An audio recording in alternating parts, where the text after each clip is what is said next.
भाई कराची में आपको पता है मसाइल के अंबार हैं और कराची के ये मसाइल अब के नहीं हैं, सालों के बाद ये सूरत हाल इस नहज पर पहुंची है। गवर्नर सिंध किसको एक्चुअली कराची के मसाइल बढ़ने का जिम्मेदार समझते हैं, हमने उनसे पूछा और उनका क्या कहना है ये भी सुन लीजिए।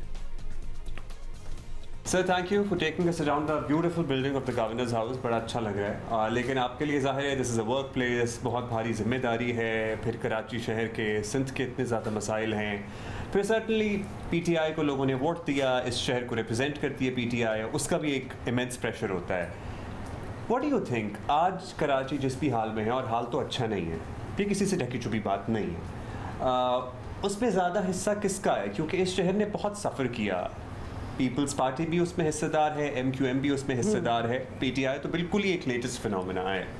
क्या समझते हैं इस शहर के साथ किसने सबसे ज़्यादा ज़्यादती की? देखिए, सबसे पहले तो सबको अपनी ज़िम्मेदारी लेनी पड़ेगी। तो मैं अपनी ज़िम्मेदारी लेता हूँ कि मैंने पिछले 3 साल में जो कोशिश की कराची के लिए वो आपके सामने है। हमने ग्रीन लाइन ऑन कर दी है, बिल्कुल ट्रायल रन उसके शुरू हो गए। KCR वज़ीर-ए-आज़म ने उसका संग बुनियाद रख दिया है।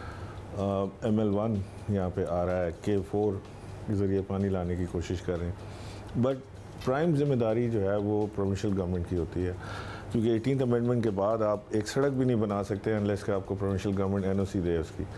द सैड पार्ट इज़ कि जो राइवलरी है between the two political parties, which one is in federal PTI and other is people's party in Sindh, उससे बहुत सारी चीज़ें सिंध बहुत सफ़र करता है।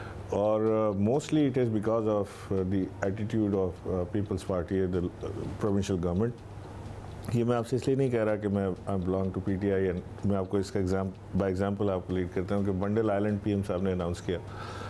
इट वाज अ सिटी जिससे सिंध को फ़ायदा होना था, जिसमें सिंध में 1.5 लाख नौकरियाँ मिलनी थी, जिसमें सिंध के अंदर तकरीबन एस्टिमेटेड अमाउंट $14 बिलियन की इन्वेस्टमेंट आनी थी। इसके अंदर यहाँ की कंस्ट्रक्शन कंपनीज ने चलना था, यहाँ का बिज़नेस प्रॉस्पर होना था। They didn't do it just because Prime Minister announced it. I don't see a reason, कोई एक रीज़न वो आज तक नहीं दे सके कि क्यों नहीं एक नया शहर बनना चाहिए। स्पेशल फंड्स PM साहब ने रिलीज़ किए अराउंड 3.2 बिलियन के, जिससे जो सड़कें, नाले और वो सारी चीज़ें ठीक करने के लिए we didn't get permission from People's Party government, और वो फंड लैप्स होके वापस चले गए। वैसे 3 बड़े नाले तो ठीक हुए। ये मैं गलियों की और मोहल्लों की बात कर रहा हूँ कि छोटे छोटे जो। अच्छा, वैसे to your own self, obviously Karachi इतना बड़ा शहर है, पूरे सिंध की तो चलो हम बात ना भी करें, क्या आपको लगता है इन मिरियड ऑफ प्रॉब्लम्स में से सबसे एक चीज़ जो कि वॉर फुटिंग पे अगर ठीक हो जाए तो हम उस डायरेक्शन में चल पड़ेंगे जहाँ बेहतरी हो? What's that one thing? सबसे पहले तो इतने बड़े कॉस्मोपॉलिटन सिटी के अंदर पानी नहीं है। आप पूरे पाकिस्तान में घूम के देख लें, कहीं पे भी टैंकर से पानी सप्लाई नहीं होता अलावा कराची के। सो यहाँ पर तो एक लूट मची हुई है। यहाँ पे जो ये जहाँ से बाउजर्स पानी भरते हैं, ये जगहें 10-10 लाख रुपए पर डे उनका कारोबार है ये। सो वो तो होने ही नहीं देते पानी। तो सबसे पहले तो हमें कराची को पानी देना है, नल के अंदर पानी आना चाहिए, टैप में पानी आना चाहिए। ग्रीन लाइन वैसे बाय द वे कोई डेट है आपके पास, या आप कब वज़ीर-ए-आज़म से टाइम ले रहे हैं आप उसको इफ्तिताह के लिए? नहीं, मेरे पास अभी डेट्स लिए नहीं है कि अभी जो ड्राइवर्स हैं उनकी ट्रेनिंग लाहौर में तो हो गई है इनके ऊपर, but we want them to be trained इसी रूट के ऊपर, इन्हीं बसों के ऊपर। तो अभी वो उनकी ट्रेनिंग चल रही है। वैसे वी आर 95% रेडी उसको ऑन करने के लिए। हमारा ITS सिस्टम भी तैयार हो गया है, हमारा जो मॉनिटरिंग सिस्टम बड़ा खूबसूरत उसका बना है, वो हर बस के अंदर 5 कैमरे लगे हुए हैं।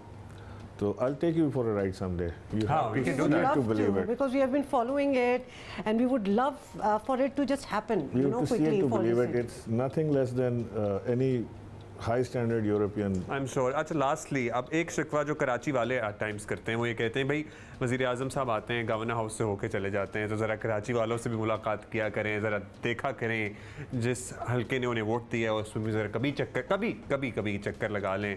सो उनकी तवज्जो लाहौर पे ऐसा लगता है लोगों को ज़्यादा। आपको बताएं, देखिए पूरे पाकिस्तान में वज़ीर-ए-आज़म का ये बड़ा स्ट्रॉन्ग बिलीफ है कि उनकी आमद से लोगों को तंग नहीं होना चाहिए, बिकॉज जहाँ पर भी वो जाएंगे वहाँ पे उनका प्रोटोकॉल लगता है, वहाँ रूट लगते हैं, वहाँ पे वो ब्लॉक किया जाता है, लोग फंस जाते हैं, एम्बुलेंसेस फंस जाती हैं।